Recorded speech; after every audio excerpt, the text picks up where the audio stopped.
الحمد لله رب العالمين والعاقبة للمتقين والصلاة والسلام على سيد الأنبياء والمرسلين محمد وآله وصحبه أجمعين ومن تبعهم بإحسان إلى يوم الدين.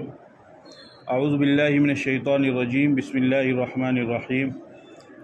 إن الذين كفروا وماتوا وهم كفار فلن يقبل من أحدهم ملء الأرض ذهبا ولا يفتدى به. وقال النبي صلى الله تعالى عليه وسلم: لا تقوم الساعة حتى يقال في الأرض الله الله. وقال النبي صلى الله تعالى عليه وسلم: لا تقوم الساعة إلا على شرار الخلق أو كما قال عليه الصلاة والسلام. میرے محترم بزرگوں اور دوستو، اللہ رب العزت کا بہت بڑا فضل اور احسان ہے کہ اللہ تعالیٰ نے ہم سب کو ایمان کی دولت سے نوازا، جس کی وجہ سے ہم مومن کہلائے، ہم مسلم کہلائے. ایمان کے بارے میں جب بچہ پیدا ہوتا ہے، آپ پیدا ہوئے یا جو بھی پیدا ہوتا ہے، اس کے کان میں اذان دی جاتی ہے، اللہ کی وحدانیت کا اقرار اس کو بتایا جاتا ہے، رسول کی رسالت کا اقرار اس کو بتایا جاتا ہے. تو گویا کہ ولادت کے بعد سے ہی، بچپن سے ہی خاص طور پر ایک مسلمان کے ذہن و دماغ کے اندر، اس کے دل کے اندر یہ بات بٹھائی جاتی ہے کہ تمہیں اپنے ایمان کو سمجھنا ہے، یعنی اللہ کی وحدانیت اور رسول کی رسالت کو ماننا ہے، اس کی تصدیق کرنی ہے اور اسی کے مطابق اپنی زندگی گزارنی ہے. پھر انسان جو دھیرے دھیرے بڑا ہوتا ہے، وہ ایمان کی چیزوں کو سنتا رہتا ہے، ایمان کے بارے میں سنتا رہتا ہے. آج کی مجلس میں ہمیں یہ سمجھنے کی ضرورت ہے کہ جس ایمان کا چرچا اور جس ایمان کا ذکر ہم بچپن سے سنتے ہوئے آئے، آخر وہ ایمان ہے کیا؟ جس ایمان کے اوپر اتنے بڑے بڑے فضائل قرآن کے اندر بیان کیے گئے ہیں، آخر وہ ایمان کیا ہے؟ جس ایمان کے اوپر اتنے بڑے فضائل احادیث کے اندر نبی پاک صلی اللہ علیہ وسلم نے بیان فرمائے، آخر وہ ایمان کیا ہے؟ جس ایمان کی وجہ سے اللہ تعالیٰ نے اس ساری کائنات کے نظام کو اب تک چلایا ہے اور قیامت تک چلائے گا، اور جس ایمان والے کی وجہ سے، ایمان والے کے ایمان کی وجہ سے یہ سارا نظام چلتا رہے گا، اور اللہ تعالیٰ اس کائنات کے نظام کو چلاتے رہیں گے اور قیامت قائم نہیں ہوگی. قیامت جس ایمان والے کے ایمان کی وجہ سے رکی ہوئی ہے، آخر وہ ایمان کیا ہے؟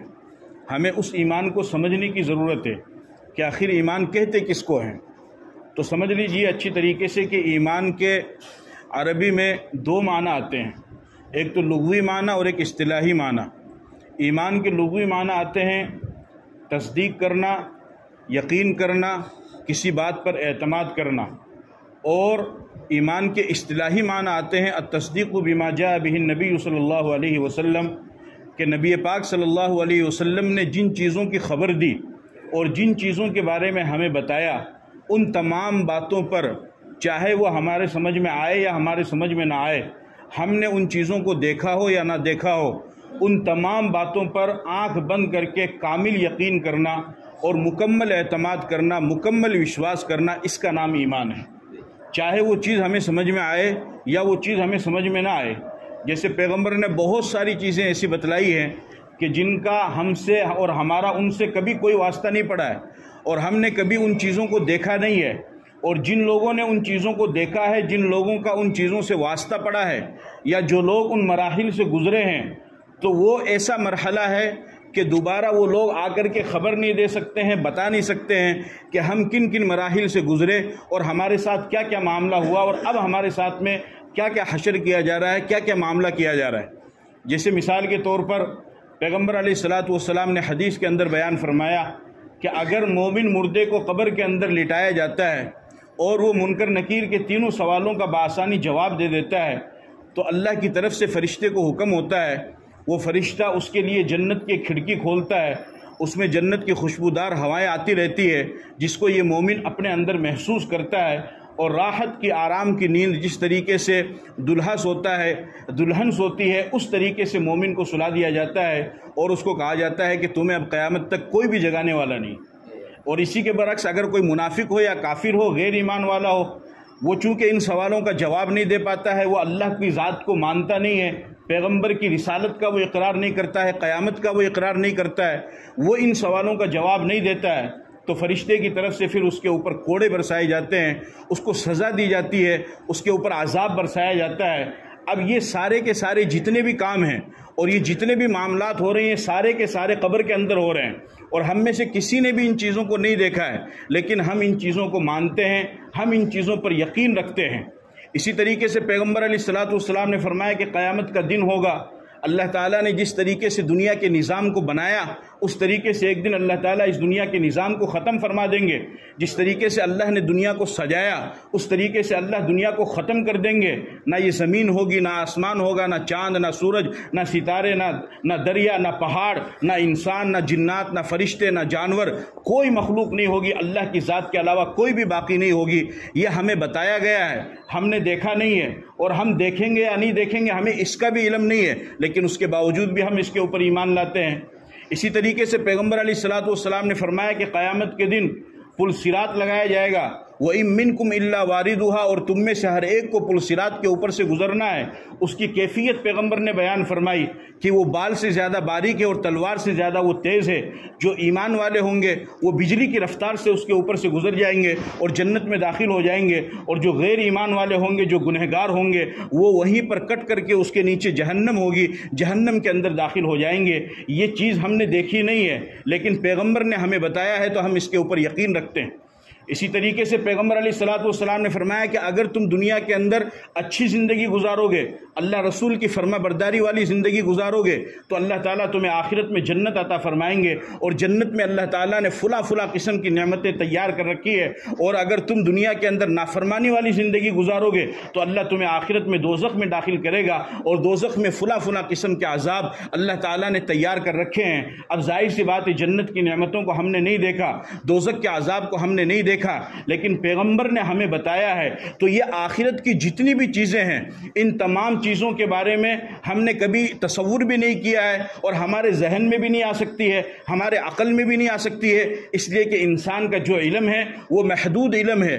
محدود علم کے اندر ہی انسان سوچ سکتا ہے، اس کے آگے انسان نہیں سوچ سکتا ہے۔ جیسے مثال کے طور پر میں یہاں پر بیٹھا ہوں تو میری نظر یہ دیوار تک دیکھ رہی ہے، دیوار کے پیچھے کیا ہے مجھے اس کا علم نہیں ہے، دیوار تو بہت دور کی بات ہے، میرے سر کے پیچھے کیا ہے مجھے اس کا بھی علم نہیں ہے، اس لیے کہ میری آنکھ جہاں تک دیکھ رہی ہے وہیں تک مجھے نظر آ رہا ہے۔ اسی طریقے سے انسان کے پاس جو علم ہے وہ صرف دنیا تک کا علم ہے، وہ صرف یہیں تک کا علم ہے، وہ صرف موت تک کا علم ہے۔ آخرت کا علم، مرنے کے بعد کا علم، جنت اور جہنم کا علم، قبر اور حشر کا علم انسان کے پاس میں نہیں ہے، تو انسان اس کے بارے میں نہ سوچ سکتا ہے نہ تصور کر سکتا ہے۔ لیکن اللہ نے اپنا ایک سلسلہ چلایا ہے کہ کائنات کا سب سے افضل اور بہترین طبقہ، جس کو انبیاء کرام علیہ السلام کہا جاتا ہے، جو حضرت آدم علیہ السلام سے شروع ہوا اور میرے اور آپ کے پیغمبر تاجدار مدینہ جناب محمد رسول اللہ صلی اللہ علیہ وسلم کی ذات گرامی پر ختم ہوا۔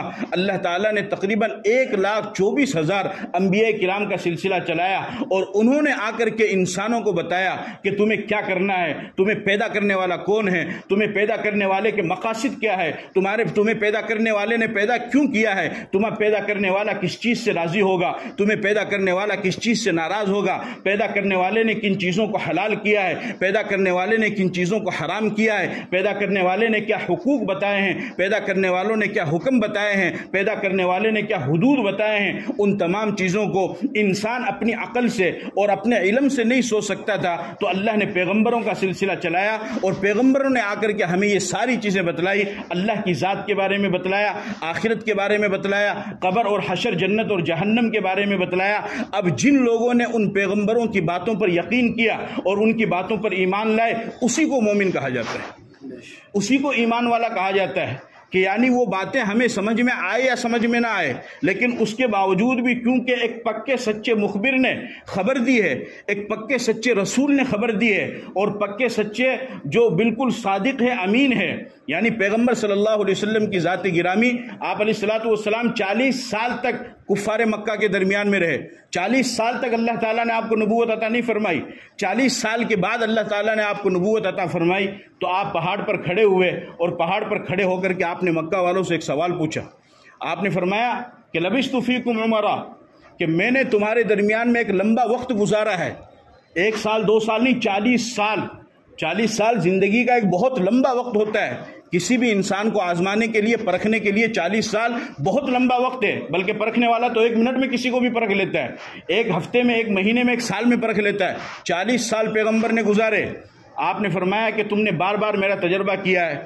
حل وجدتمونی صادقا ام کاذبا، تم یہ بتاؤ کہ تم نے مجھے کیسا پایا ہے، مجھے سچا پایا یا مجھے جھوٹا پایا. ابھی نبی نہیں بنے ہیں. تو تمام نے بیک آواز کہا ما جربناک اللیل مرہ ما وجدناک الا صادقا، کہ اے محمد، ہم نے 40 سالہ زندگی میں بار بار تیرا تجربہ کیا، بار بار تجھے آزمایا، لیکن کبھی بھی تجھے جھوٹ بولتے ہوئے نہیں دیکھا، کبھی بھی تجھے امانت میں خیانت کرتے ہوئے نہیں دیکھا. تجھے ہمیشہ صادق پایا، تجھے ہمیشہ سچا پایا، تجھے ہمیشہ ایماندار پایا. تو آپ علیہ الصلوۃ والسلام نے فرمایا قولوا لا الہ الا اللہ تفلحوا، اگر ایسی ہی بات ہے تو کہو لا الہ الا اللہ، اللہ تمہیں کامیاب کر دے گا. تو جن کی رسالت، جن کی صادق ہونے کی اور جن کے سچے ہونے کی گواہی لوگ خود دے رہے ہوں، ایسے پیغمبروں کا سلسلہ آپ نے چلایا کہ یعنی جن کی سچائی میں کوئی شک ہی نہیں ہو سکتا ہے، جھوٹ ان کے بالکل قریب ہی نہیں آ سکتا ہے، اور معصوم اللہ نے ان کو بنایا. ہمارا اہل سنت والجماعت کا عقیدہ ہے کہ انبیاء کرام علیہ الصلوۃ والسلام وہ تمام کے تمام معصوم عن الخطا ہے، یعنی اللہ تعالیٰ ان سے گناہ نہیں ہونے دیتا ہے. اس وجہ سے کہ اگر نبی گناہ کرے گا تو وہ امتی کو کس چیز سے منع کرے گا اور کس منہ سے منع کرے گا. اس لیے اللہ نبیوں کو گناہوں سے محفوظ رکھتا ہے، گناہوں سے بچا کر کے رکھتا ہے، جھوٹ سے ان کو محفوظ رکھتا ہے، اور سچائی کے ساتھ، ایمانداری کے ساتھ، وفاداری کے ساتھ، صدق کے ساتھ اور اچھے اخلاق کے ساتھ وہ نبی زندگی گزارتے ہیں، اور وہ اللہ کی طرف لوگوں کو بلاتے ہیں. لوگ ان کی باتوں کو مانتے ہیں تو ان کی باتوں کو ماننے والے یہ ایمان والے کہلاتے ہیں. لیکن اس کا اعتبار کب ہوگا؟ اس کا اعتبار اس وقت ہوگا کہ جب بن دیکھے ان کی باتوں کو مانا جائے. اس لیے کہ آدمی جب شک کرتا ہے تو وہ شک اس وجہ سے کرتا ہے کہ سامنے والے کی بات کا اعتبار نہیں ہے، پتہ نہیں سچ بول رہا ہے جھوٹ بول رہا ہے. اس لیے کہ کسی بھی بات کو ماننے کا، اس پر یقین کرنے کے صرف 2 طریقے ہیں. ایک طریقہ تو یہ ہے کہ انسان اپنی آنکھوں سے دیکھے. اپنی آنکھوں سے دیکھنے کے بعد تو انکار کی کوئی گنجائش ہی نہیں ہے، کیونکہ آنکھوں سے دیکھ رہا ہے کسی بھی چیز کو تو وہ انکار ہی نہیں کر سکتا ہے. دوسرا طریقہ یہ ہے کہ کوئی آ کر کے اس کو خبر دے کہ فلاں جگہ پر ایسی بات ہو گئی ہے یا ایسا کام ہونے والا ہے، تو اب وہ یہاں پر کشمکش میں مبتلا ہو جاتا ہے کہ آخر یعنی میں اس کی بات مانوں یا نہ مانوں. اگر وہ سچا ہے تو اس کی بات کو وہ مانے گا، اور اگر وہ جھوٹا ہے تو اس کی بات کو وہ نہیں مانے گا. تو دیکھنے کا تو کوئی اعتبار نہیں ہے. اس لیے کہ میں نے ابھی آپ کے سامنے ذکر کیا کہ ایمان کا جو اعتبار ہوگا وہ اس ایمان کا اعتبار ہوگا جو نبی کی غائبانہ باتوں پر تصدیق کی جائے اور نبی کی غائبانہ باتوں کو مانا جائے. انکار کی گنجائش نہیں ہے. تو نبی کے بارے میں تو اللہ نے فرما دیا کہ یہ سارے سچے ہیں، تو لہٰذا اب تو انکار کی گنجائش ہے نہیں. اور دیکھنے کے بعد تو پھر ایمان قابل قبول بھی نہیں ہوگا، اور دیکھنے کے بعد کوئی انکار بھی نہیں کر سکتا ہے. جیسے مثال کے طور پر ایک شخص باہر نکلا اور وہ باہر نکل کر کے یوں کہے کہ بھئی بارود گران میں حکم پورہ سے ایک جماعت آئی ہوئی ہے اور کچھ لوگ بیٹھے ہوئے اور ایک مولانا صاحب بیان کر رہے ہیں. تو ہو سکتا ہے وہ مانے یا نہ مانے. وہ کہتا ہے صاحب میں تو نہیں مانتا. وہ اس کو پکڑتا ہے اور پکڑ کر کے یہاں پر لاتا ہے اور کہتا ہے دیکھ اپنی آنکھوں سے یہ ہو رہا نہیں ہو رہا یہ عمل. تو کہتا ہاں بھئی ہو تو رہا ہے. تو دیکھنے کے بعد اب انکار کی گنجائش نہیں ہے. اسی طریقے سے قرآن کریم میں اللہ تعالیٰ نے فرمایا فَلَمْ يَكُ يَنْفَعُهُمْ إِيمَانُهُمْ لَمَّا رَأَوْا بَأْسَنَا، کہ جن لوگوں نے ایمان کو قبول نہیں کیا جب وہ ہمارے عذاب کو دیکھیں گے یا موت کے آثار کو دیکھنے کے بعد اگر کوئی ایمان قبول کرے گا تو اس کے ایمان کا اعتبار نہیں. اس لیے کہ ایمان کسے کہتے ہیں؟ نبی کی غائبانہ باتوں کی تصدیق کرنا. اور نبی کی غائبانہ باتوں کی تصدیق کرنے کے لیے اسے دنیا میں اللہ نے 60 70 80 90 100 سال کی زندگی دی تھی. اس وقت تو اس نے اس کی تصدیق کی نہیں. اب جب موت کا فرشتہ نظر آ رہا ہے اور آخرت کے احوال نظر آ رہے ہیں اور موت کے آثار نظر آ رہے ہیں، اب اگر کوئی کہتا ہے کہ میں پڑھتا ہوں لا الہ الا اللہ، تو اب اس کا کوئی اعتبار نہیں ہے، اس وجہ سے کہ اس کو ایمان کہتے ہی نہیں ہے. اس کو ایمان کہتے نہیں ہیں. بلکہ قرآن کریم میں تو اللہ تعالیٰ نے یہاں تک ارشاد فرمایا کہ جو غیر ایمان والے ہیں ان الذين كفروا وماتوا وهم كفار فلن يقبل من احدهم ملء الارض ذهبا ولا يفتدى به. اللہ پاک فرماتے ہیں کہ جو غیر ایمان والا ہے وہ قیامت کے دن اللہ تعالیٰ سے یوں کہے گا کہ اللہ زمین سے لے کر کے آسمان تک پورا سونا کا بھر دوں، اور سونے کا بھر کر کے آپ اس کو لے لیجئے. ظاہر سی بات یہ کوئی معمولی چیز تو ہے نہیں، بہت بڑی چیز ہے. معمولی سونا خریدنے کے لیے بھی انسان کے پاس بہت بڑی رقم کی ضرورت ہوتی ہے. تو لیکن اللہ نے کیا مثال دی کہ زمین سے لے کر کے آسمان تک سونے سے پورا بھر دیا جائے اور وہ غیر ایمان والا قیامت کے دن یہ کہے کہ اللہ اس سونے کو لے لے اتنی بڑی مقدار میں اور مجھے ایمان دے دے اور ایمان کے بدلے میں مجھے جنت میں داخل کر دے، اللہ تعالیٰ تب بھی اس کو ایمان نہیں عطا فرمائیں گے اور اس کے سونے کو قبول نہیں کریں گے۔ کیوں؟ اس وجہ سے کہ اب یہ جو سونا دے رہا ہے اور اب یہ جو اقرار کر رہا ہے تو یہ دیکھنے کے بعد اقرار کر رہا ہے، اور ایمان معتبر کون سا ہے؟ جو جس کا بن دیکھے اقرار کیا جائے، دیکھنے کا کوئی اعتبار نہیں ہے۔ چنانچہ ایک واقعہ نقل کیا گیا ہے، ہارون رشید ایک بہت بڑا بادشاہ گزرا ہے، بہت بڑا بادشاہ، اس کی بیوی تھی ملکہ زبیدہ، بہت نیک خاتون، اس کے محل میں تقریباً 100 عورتیں ہمیشہ قرآن کریم کی تلاوت میں لگی رہتی تھی، اس کا یہ معمول تھا۔ بہت بڑا بادشاہ گزرا اسلامی حکومت میں، اور اس وقت کے ایک مجذوب قسم کے انسان تھے جس کو مست کہا جاتا ہے، اللہ والے ہوتے ہیں، دانا بہلول رحمۃ اللہ علیہ، مجذوب بہلول رحمۃ اللہ علیہ۔ چنانچہ ایک مرتبہ مجذوب بہلول رحمۃ اللہ علیہ مٹی کے کھلونے بنا رہے ہیں، جس طریقے سے بچے بناتے ہیں تو وہ مکان بناتے ہیں اور مکان بنا کر کے توڑ دیتے ہیں، تو وہ بھی بچوں کے ساتھ میں کھلونے بنا رہے ہیں، مکان بنا رہے ہیں۔ ہارون رشید وقت کا بادشاہ اپنی بیوی کے ساتھ میں گزرتا ہے، پوچھتا ہے بہلول کیا کر رہے ہو؟ تو وہ تو مست آدمی تھے، انہوں نے کہا کہ محل بنا رہا ہوں، گھر بنا رہا ہوں۔ بولا اچھا، بولا اس سے کیا ہوگا؟ بولا جو اس کو خریدے گا جنت میں اللہ اس کو ایک محل دے گا اس کے بدلے میں۔ تو ہارون رشید کہنے لگا کہ اس کی قیمت کتنی ہے؟ بولے صرف 1 درہم۔ تو وہ دیکھا کہ یہ تو مجذوب مست قسم کا آدمی ہے، اس کو تو اتنا پتہ بھی نہیں ہے، وہ آگے چلا گیا۔ اس کی بیوی جو تھی وہ ہوشیار تھی، ملکہ زبیدہ، اور نیک خاتون بھی تھی، اس نے نہر زبیدہ بھی بنائی ہے جس سے حاجیوں کو بہت آسانی ہوئی ہے۔ اس نے کہا کہ بہلول یہ 1 درہم لو اور یہ بنگلہ، یہ گھر مجھے دے دو۔ کہا ٹھیک ہے۔ رات کو ہارون رشید نے خواب دیکھا کہ جنت میں ایک محل بنا ہوا ہے اور اس محل کے باہر لکھا ہوا ہے زبیدہ کا محل۔ تو وہ اندر جانا چاہتے تھے، فرشتے نے منع کر دیا۔ کبھی آپ کیوں منع کر رہے ہو؟ میں مانتا ہوں کہ میرا نہیں، لیکن میری بیوی کا ہے، تو بیوی کے پاس جو ہوتا ہے وہ شوہر کی ملکیت میں ہوتا ہے، مسئلہ بھی یہی ہے، تو مجھے منع کیوں کر رہے ہو؟ کہا نہیں آپ کا نہیں ہے، آپ کی بیوی کا ہے، لیکن آپ جا نہیں سکتے۔ کہا اچھا، کہا ٹھیک ہے۔ صبح آنکھ کھلی، آنکھ کھلنے کے بعد میں دوبارہ گئے تو دیکھا کہ دانا بہلول رحمۃ اللہ علیہ دوبارہ بچوں کے ساتھ میں مکان بنا رہے۔ بولا بہلول کیا کر رہے ہو؟ بولا بس گھر بنا رہا ہوں۔ بولا اس سے ہوگا کیا؟ بولا جو خریدے گا اس کو جنت میں محل ملے گا اس کے بدلے میں۔ کہا قیمت کیا ہے؟ کہا پوری سلطنت۔ کیا قیمت ہے؟ پوری سلطنت۔ بولا ہاں یہ کیا بات کر رہے ہو؟ کل تو 1 درہم تھی، آج پوری سلطنت، اور بہت بڑا بادشاہ تھا وہ۔ کہ پوری سلطنت۔ کا بہلول دیکھ کر کے آئے ہو؟ کیا کر کے آئے ہو؟ کیونکہ رات کو خواب میں دیکھ لیا ہے، اب دیکھنے کے بعد جب تم مکان خریدنے آئے ہو تو اب اس کی قیمت پوری سلطنت ہے، 1 درہم میں کام، اور کل چونکہ بن دیکھے سودا تھا اس وجہ سے 1 درہم میں مل رہا تھا، آج تم نے دیکھ لیا ہے اس لیے پوری سلطنت اس کی قیمت ہے، بولو دینا ہے۔ وہ تو بادشاہ آپ جانتے ہیں، پارسل اپنی جگہ نہیں چھوڑتا تو بادشاہ اپنی حکومت کیسے چھوڑ دے گا؟ تو وہ منع کر دیا۔ تو اب دیکھیں یہاں پر میرے کہنے کا مقصد یہ ہے کہ یعنی دیکھنے کے بعد پھر انکار کی گنجائش نہیں رہتی ہے، اور ایمان جو معتبر ہوگا وہ اس وقت ہوگا کہ جب دنیا کے اندر نبی کی باتوں پر ایمان لیا جائے اور اس کی تصدیق کی جائے۔ اللہ تعالیٰ نے اپنے فضل و کرم سے یہ ایمان کی دولت ہمیں عطا فرمائی ہے، اور یہ اتنی بڑی دولت ہے کہ جب تک یہ ایمان والا رہے گا اللہ تعالیٰ اس دنیا کے نظام کو چلائیں گے۔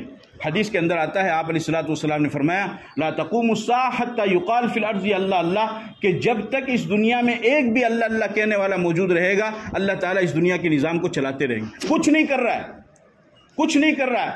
حضرت مولانا ابراہیم صاحب دیولہ دامت برکاتہم اپنے بیان میں فرماتے ہیں کہ وہ کچھ بھی نہیں کر رہا ہے، کوئی عمل نہیں کر رہا، نہ نماز نہ روزہ زکوٰۃ کچھ ہے نہیں، لیکن صرف اللہ اللہ کہتا ہے، یعنی مسلمان ہے، تو اس کی بھی اتنی بڑی قیمت اللہ کی نظر میں ہے کہ صرف اس ایک اللہ اللہ کہنے والے کی وجہ سے اللہ تعالیٰ اس نظام کو چلائیں گے۔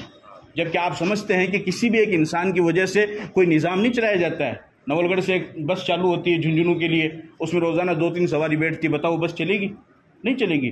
ایک ٹرین چالو ہوتی ہے نول گڑھ سے دلی کے لیے، اس میں 10 سے 50 سے 100 سواری بیٹھتی ہے، اس سے زیادہ بیٹھتے نہیں ہے، تو بتاؤ وہ ٹرین سرکار چلائے گی؟ اس کو بند کر دے گی۔ وہ کہے گی کہ بھائی ہم نے چلایا اس لیے ہے کہ سواری زیادہ بیٹھے، تمہارے پاس سواری نہیں 2-4 آدمیوں کے لیے، نہ ہم تو بس چلائیں گے اور نہ ہم ٹرین چلائیں گے۔ لیکن ایک ایمان والا اتنا بڑا قیمتی ہے کہ اللہ تعالیٰ اس ایک کی وجہ سے پوری دنیا کے نظام کو چلائیں گے، اس ایک کی وجہ سے۔ لہٰذا ہمیں اپنے اس ایمان کو سمجھنا ہے، اس ایمان کی کوشش کرنی ہے، اس ایمان کی محنت کرنی ہے، اور اسی ایمان کو لے کر کے دنیا کے اندر پھرا جاتا ہے، گھوما جاتا ہے، تبلیغی جماعت کی شکل میں لوگ آپ کے پاس آتے ہیں، آپ اللہ کے راستے میں جاتے ہیں، اس کا مقصد یہی ہوتا ہے کہ جو ایمان اللہ نے اپنے فضل و کرم سے ہمیں عطا فرمایا ہے، ہم اس ایمان کو بچانے کی کوشش کریں اور اس ایمان میں اضافہ کرنے کی کوشش کریں، اس لیے کہ نیک اعمال سے ایمان میں اضافہ ہوتا ہے اور برے عملوں سے ایمان میں کمی آتی ہے، یہاں تک کہ اگر مومن اپنے ایمان کی طرف توجہ نہ دے تو پھر موت کے وقت بسا اوقات ایسا بھی ہوتا ہے کہ وہ بغیر ایمان کی دنیا سے جاتا ہے۔ اللہ ایسی موت سے ہماری حفاظت فرمائے۔